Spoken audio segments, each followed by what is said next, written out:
સદગુરુ મહારાજ ગણપતિ મહારાજને આપણે આમંત્રણ તો આપ્યું છે ને, તો જરૂર આપણા ઘરે આવે. આપણે અભ્યાગત બનો. અભ્યાગત બનેવા જ છીએ, પરંતુ આપણા હૃદયની અંદર સદગુરુના શબ્દને લક્ષ્યની અંદર રાખ્યા હોય અને બધું ફોંપી દીધું હોય તો 1000 હાથવાળા ના આવવું જ પડે. ગુરુ ગમરે વિનાની વાત કહેશી, એમને મળે સંત ઉપદેશી.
साधु को देना,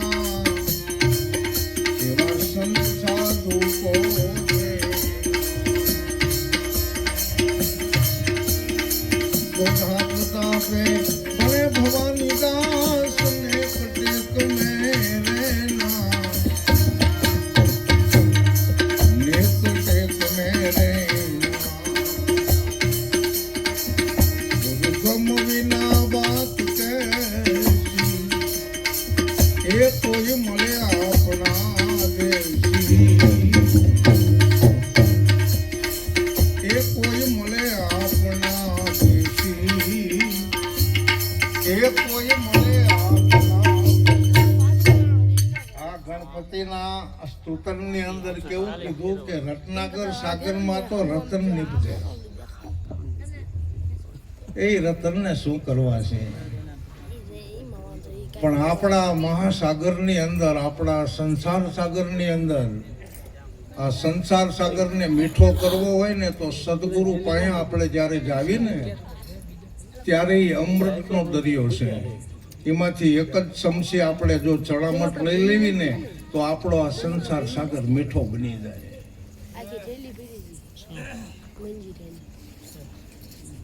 રૂપાદે અને માલદે, જેસલ ને તોરલ, તોરલ ને જેસલ પીર, નામ થકી જેને મીઠા કર્યા, જેને લુણી નદી નાની. આપણને બધાને ઉપદેશ નામનો મળ્યો છે અને સદગુરુનું નામ નક્કી જ થઈ જાય આપણને. એમાં ક્યાં સેટી વાત હતી? નક્કી કરો ને નામ તમે સમરો સદગુરુ શ્યામ. એટલે સદગુરુની પૂજા, સદગુરુની સેવા, સદગુરુના વચનનું પાલન. સદગુરુ આપણા માટે ભગવાન. અટપટો ખેલ છે, જો આંટી જાય તો સમજાય કે જે આખા વિશ્વની અંદર સત્ય બિરાજમાન છે એ સદગુરુની વાત છે. અને એ સદગુરુ ઉત્તર મુખમાંથી ને ગુરુ મુખમાંથી આવી અને આપણને ઉપદેશ આપી ગયા છે. એટલે એ ઘટની બલિયારી છે આપણા માટે. પૂજા એમની જ થાય ને. અને આ તો અગમ છે, આપણે ક્યાં ચાંદલો કરવા જવું? બરાબર, એમને ક્યાં જળ ચડાવવું? એમની સેવા કેવી રીતે કરવી? પરંતુ એ તો આપણા જે ગુરુ મહારાજ મળ્યા ને એમાં પધાર્યા છે. એમની સેવા કરો એટલે ઓલો રાજી થાય. આ ધીરુભાઈના શબ્દો છે. ધીરુરામ મહારાજ બોટાદ વાળા બિરાજમાન છે. એમને એક વખત શબ્દોની રજૂઆત કરી હતી કે આપણે આપણા ગુરુ મહારાજને રાજી કરવી ને એટલે ઓલો જે વિશ્વનો માલિક છે ને આપણા ઉપર રાજી થાય. એટલે તો સારું કહેવાય. સૌ કોઈ ઓરે તાંબા પિત્તળ, કોઈ હોનું લેવા જાય, ચાંદી લેવા જાય, તાંબા લેવા જાય, પિત્તળ લેવા જાય. એટલે આપણે શું લેવાનું છે? હીરલા વાળવાના છે બાપ. મેં રજૂ કર્યું હતું બરાબર કે ખરેખર આપણને હોનું વાલું છે, ચાંદી વાલી છે, રૂપિયા વાલા છે, શું વાલું છે? છોકરા સૈયા વાલા છે. પણ જેને આમ આવી રીતે આવા કાર્યક્રમો અને આવી રીતે સંતોનું સમાગમ કરવાની જેને ભાવના છે ને એના અંતરમાં કંઈક બીજું વાલું છે. ત્યારે આ થાનમાં થઈ ગયેલા એક સંતે લખ્યું છે આપણે અકલદાસ મહારાજ.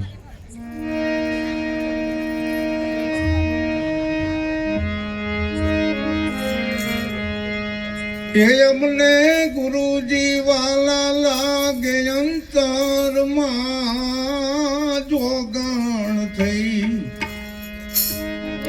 હો વેરાગણ થઈ. લડાવું મારા યાદ અંતરમાં.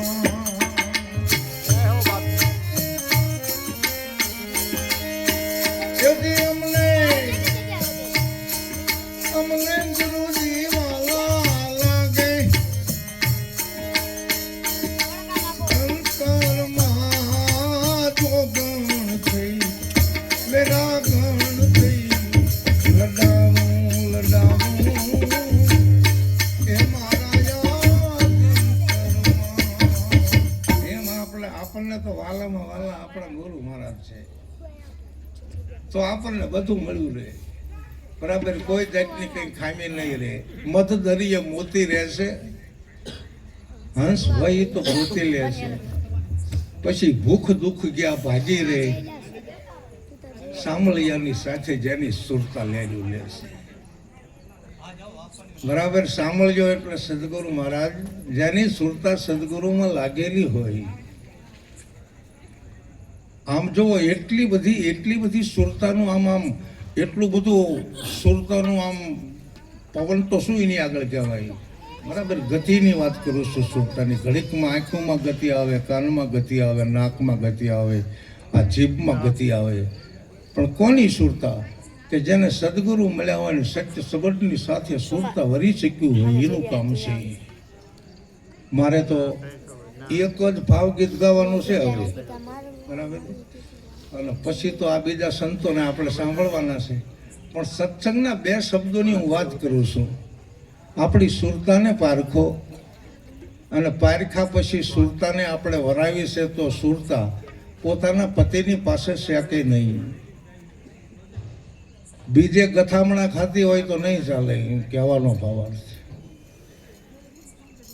તો સુરતાને પોતાના પતિને ગોતવા માટે સંતોએ કે ભાઈ તમારા આ પંચભૂતનું શરીર ભલે અનિત્ય છે, પણ અત્યારે આ શરીરની અંદર ગોત કરવા માટેનો આપણને એટલો બધો મોકો મળ્યો છે જબરદસ્ત. બરાબર, જેની સુરતા સુઘડ બની જાય, જેની સુરતા સુહાગણ બની જાય, એને આ ઘટની અંદર પોતાના પતિનો પરિચય થાય. હા, અને તમે જુઓ, આમ વચન આંખોમાં આવે તો સુરતા જો ખરેખર આંખોમાં જઈ હોય ને તો એટલું બધું પારખવાનું કામ કરે ને તો એને કેમ ન પરખાય? પરખાય જ છે. બરાબર, વચન નેનોમાં રમે છે, સુરતાને ખબર પડે. સદગુરુ મહારાજે સુરતાને એટલી બધી પારખ બનાવી દીધી છે, એટલી બધી દ્રષ્ટા સ્વરૂપે બનાવી દીધી છે. સુરતા અને શબ્દની અંદર કોઈ ફેરફાર નથી. જ્યારે સુરતા શબ્દની અંદર લય થઈ જાય છે ને ત્યારે બે એકાકાર બની જાય છે. વાત તદ્દન સાચી છે જો સમજાય તો. મારે એક ગાવાનું છે, બહેનો બધા બેઠા છે મૂંગા મૂંગા, અને વાયા બધા ગાજો અમારે ચમારડના વાસી ગનુબેને બનાવેલું ઘણા વખત રજૂ કર્યું છે. મારે એક જ ગાવું છે. એ બોલજો બધાય. હું તો ભજન કરું ભગવાનનું રે,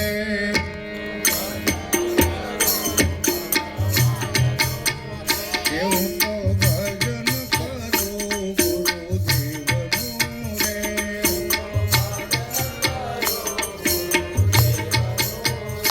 મને જ્ઞાન થયું છે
ગુરુએ ત્રિકોટીના તાળા ખોલ્યા રે.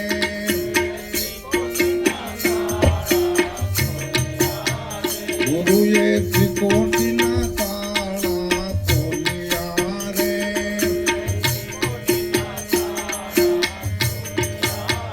એ અલખ ધણી આવી મારામાં બોલ્યા રે. અલખ ધણી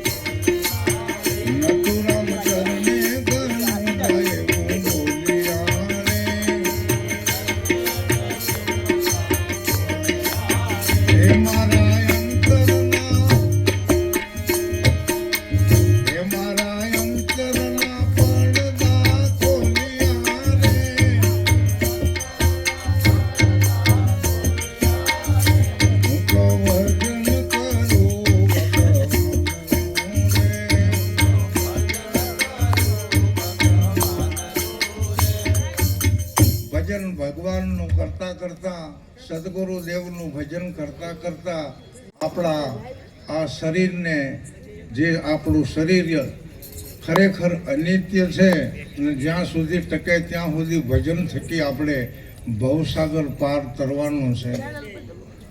કઈ નિજ નામનું ભજન જેને કર્યું છે એ ભવસાગર તરી ગયા છે. અલગ પુરુષ આપણામાં આવે છે, આપણને પરિચય હોય છે, પરંતુ કેવું બોલવું, ક્યારે બોલવું, સમય સંધાની વાત છે. જે સમજે એને ધન્યવાદ છે. મને જે અનુભવ મારામાં થયો અને એવી થોડીક મેં રજૂઆત કરી. સંતો ઘણા બધાને આપણે સાંભળવાના છે અને ગણપતિની સ્તુતન અને એક ભાવગીતની રજૂઆત કરી અને સત્સંગના 2 શબ્દોની રજૂઆત કરી. પછી શું છે કે મારે આ કાયાને 77 વર્ષ થઈ ગયા છે, એટલે બહુ ગઈ નથી આપતો. નહીતર તો મારો સૂર ઘણો હતો પહેલાં, પણ હવે એનો વાંક નથી. તો અત્યારે મારે વાણીને વિશ્રાંતિ આપી છે. બોલો સદગુરુ મહારાજ.